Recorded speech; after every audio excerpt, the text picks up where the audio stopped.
Okay, so in our last video, we were talking about we were getting into the emulation stuff. We're gonna start with N64 because that's a really rare emulator to have working, and it doesn't really work inside of EmuStation, but it does work when you bring it out here. So I'll show you how exactly this all works.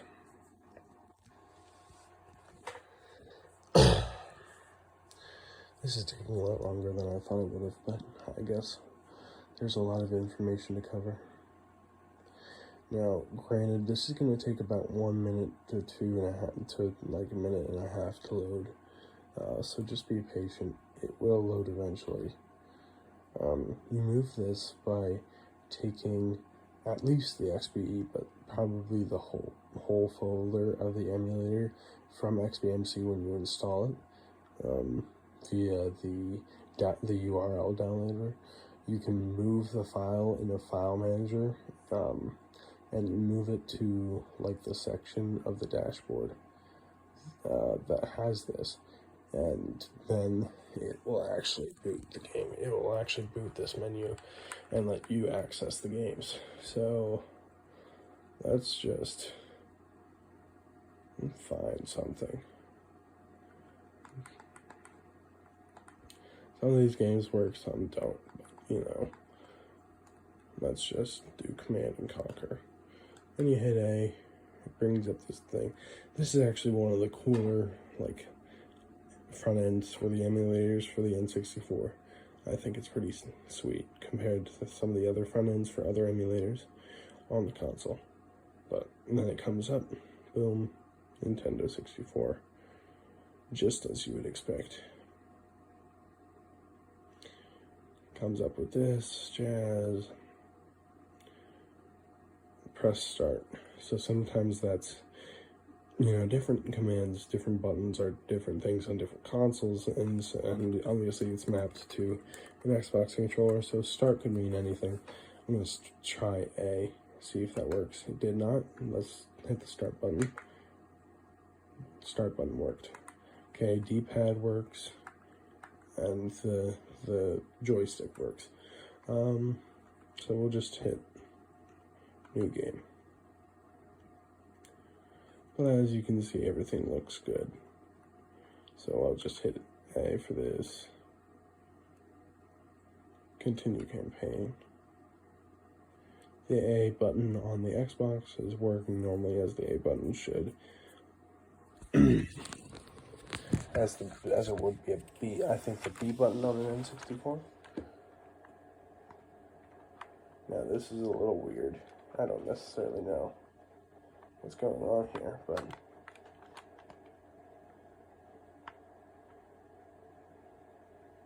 yeah, this is a weird game.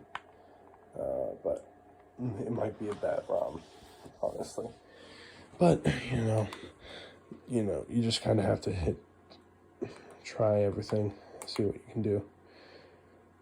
So if you click in, you saw that menu just come up there. If you click in the right, ooh, what's happening?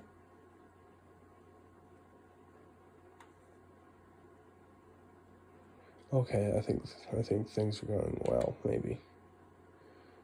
Okay, see, okay, cool, it is working. Well, I don't necessarily know what's happening, but okay. Anyway, you hit on this and a couple other emulators, like in EmuStation 2, you can click in on the right thing, and it'll bring in this menu, or a menu of some sorts. Alright. And it allows you to save and load your game, has some different settings. You can take a screenshot, you can reset the QOM, you can quit the ROM list, you can do a bunch of things. But there will be different menus and different things you can do on each thing, but I don't care.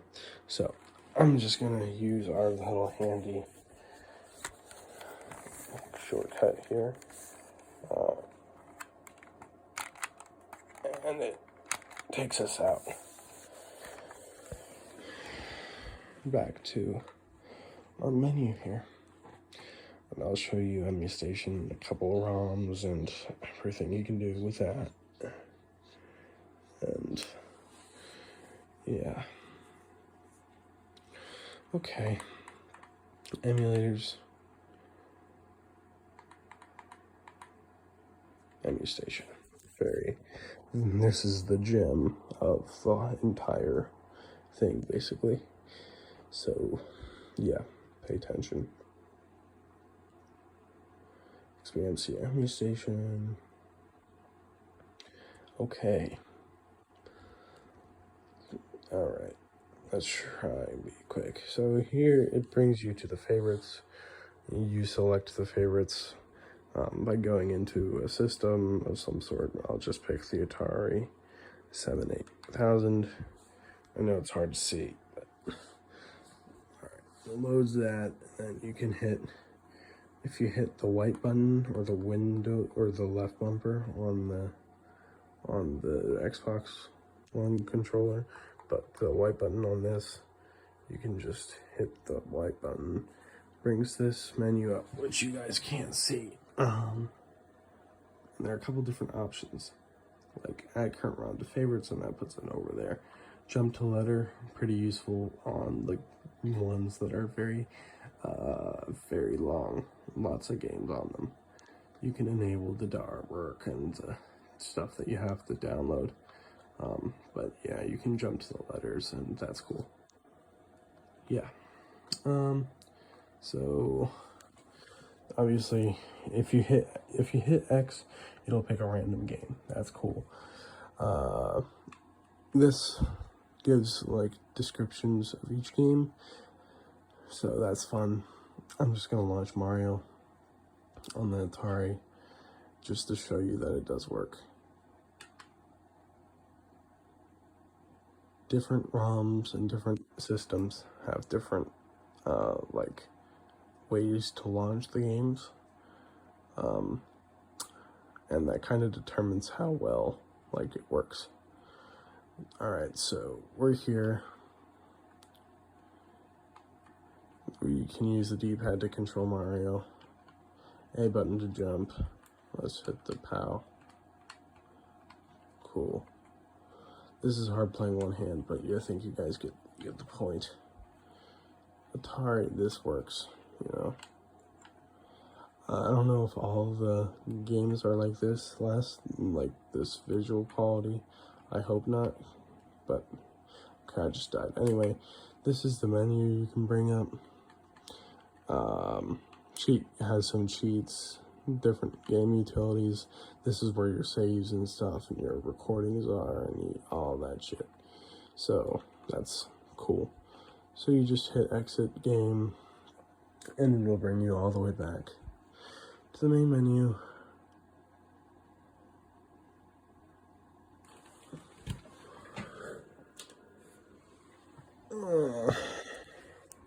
There's something going on with my disc tray right now, which is why that's blinking. I don't really know what it is, and I don't care.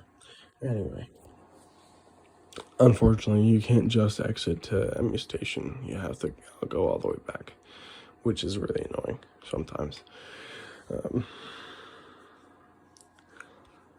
Yeah, okay. So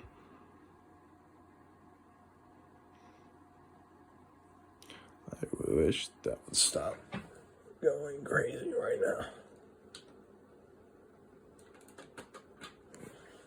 But options pretty important. Has okay, if you hit the right trigger in right now, brings up this menu, which you guys can't see, which sucks. Okay, it has a couple of different options.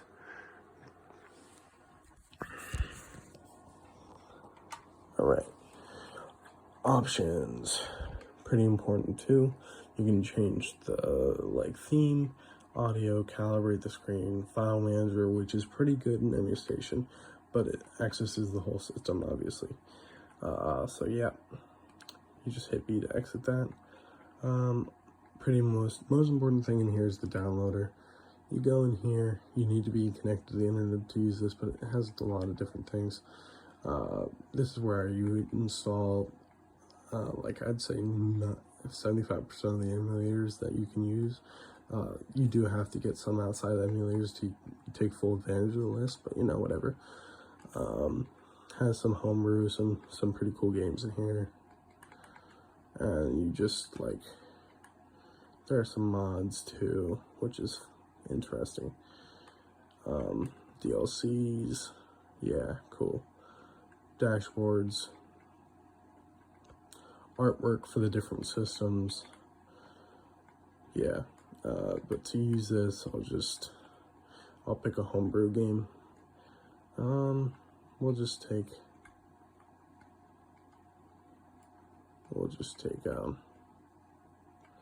what's it called? Wolfenstein. And we'll download this. It tells you the size of the download and the size of the install, and it gives you a description. You hit download. It checks for an URL update or link update. That's what it says, checking for update right now. And then it gives you options to install this. You say yes. Then it makes you, in some cases, pick where you want this to go. I want this on the homebrew tab. And so I just select OK.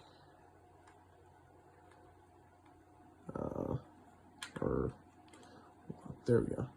Okay. And it resolves the link. And yeah, gives you an estimation of the time, and usually there's no problem. Then it's installed, you can play it. Yeah, that's pretty important. So if you hit the start button, it brings another whole menu of options. Very important is the scanner. Scanner has how you like detect games when you load new stuff. This is important. This will take forever if you have a lot of ROMs, but you can just go into you can just update the list for one system, and not have it scanned for anybody else. But I'll just pick one that's relatively small to scan to show you what it's like. I think the 5200 is pretty small. And then so you just hit this, extracting, it gives you the whole process. It runs through all the games that you have on there. This is how you know your ROMs are good, if it runs through a list like that. And then it gives you a notification that tells you it's ready. You can go over here and boom, on the Atari 5000, it tells you how many games you have, 69. Boom. You go in here,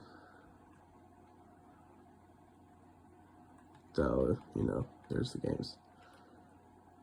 So if we go back to the scanner, if you don't have ROMs in the right place, or like in the file, or it's like, or you just don't have any yet at all, I'll try and find a system I don't have on.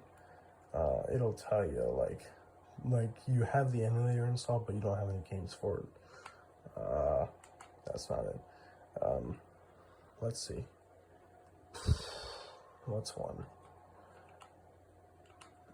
I don't know if I have any available.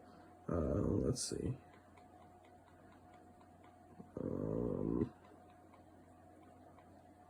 Neo Geo. It'll say no ROMs or images found for the system. And obviously, as you just saw earlier, if you don't have the emulator installed, it'll say no emulator found. Or like no default.xp found for this directory. But otherwise, it should scan it. Normally. And yeah, that's how you add new games. Let me show you sometimes, like for the Game Gear, I'm trying to showcase like different ways ROMs will launch. Okay, so we'll play Alien 3 on the Game Gear. It'll just load into the emulator front end and not the actual game. So you have to figure out how to access the game. And if you can't figure out to actually launch a way to actually launch or play a game, then it's a bad emulator, which unfortunately is a good bit of some of these. But for this, it gives you some different settings. Usually you just hit B to continue, and then it brings you to this Sega part. Okay, this one actually worked well, so I gotta go back and find a different one. Okay, so it sometimes like launches, if it's a bad ROM or something, it launches into something like this. You have to select the game, and then it brings you to something like this. D stands for directory, pretty sure. So anything you see with like those two dots, you need to hit A on, and you gotta back out. This is the file saves for the emulator front end itself. So you just gotta hit B out of here, or actually don't hit B, don't do what I just did.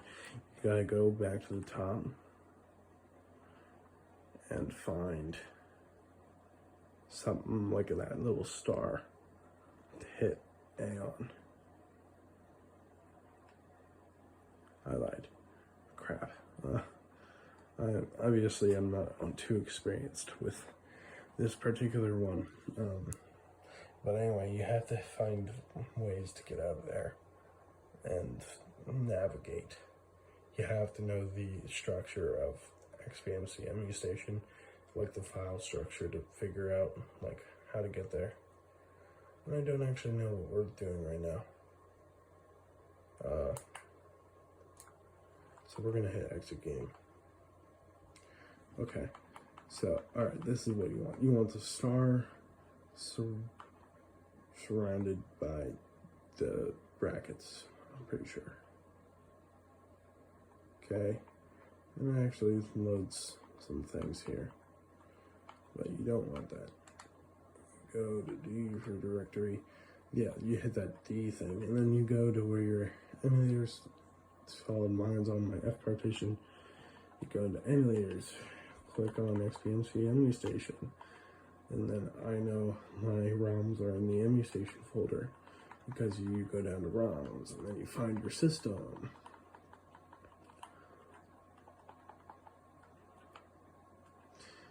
And then after you do this, if it still doesn't bring you to a particular game, and it just brings you to like an emulator front end or something, especially like on all the like computer ones, then you know you're gonna have a hard time. Like the Amstrad, the PCE, all those kind of things. And then you hit B, and now we're playing a different game. So that's kind of how some of those things work. Alright, let's see. We're gonna try. So we're gonna use our button shortcut again.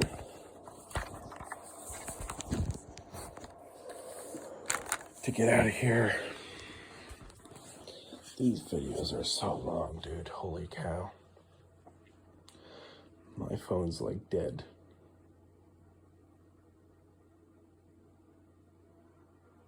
YouTube is gonna have a field day with these. Anyway. I'm gonna try and show you one more thing.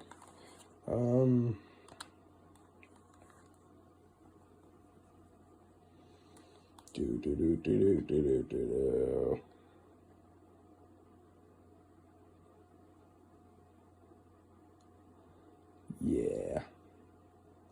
Almost a 20-minute video.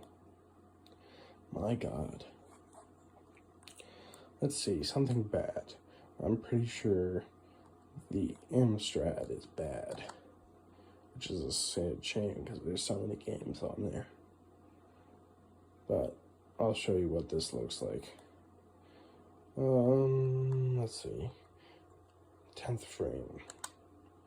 I go for things that say US is the best chance for success.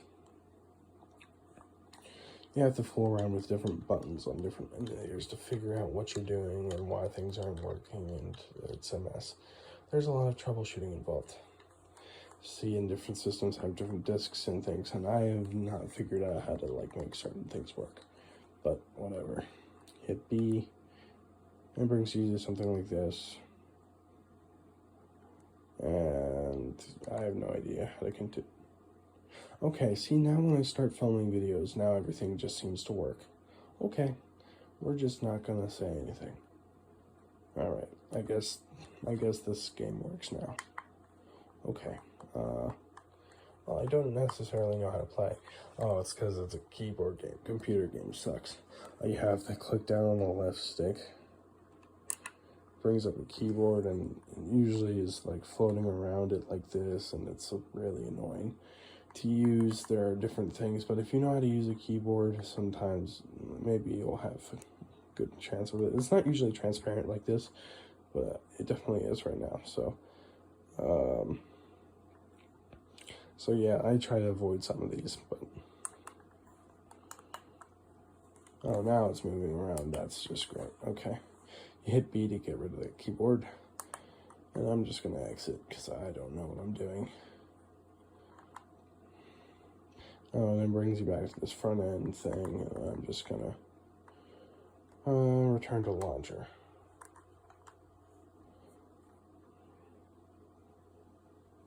So that's what EmuStation has to say for itself. There's a ton of crap everywhere. But yeah, that's basically the tour. Well, I'll probably do one more video on the file management system and how to know what you're doing. Make sure things are in the right directories, all that jazz. But yeah.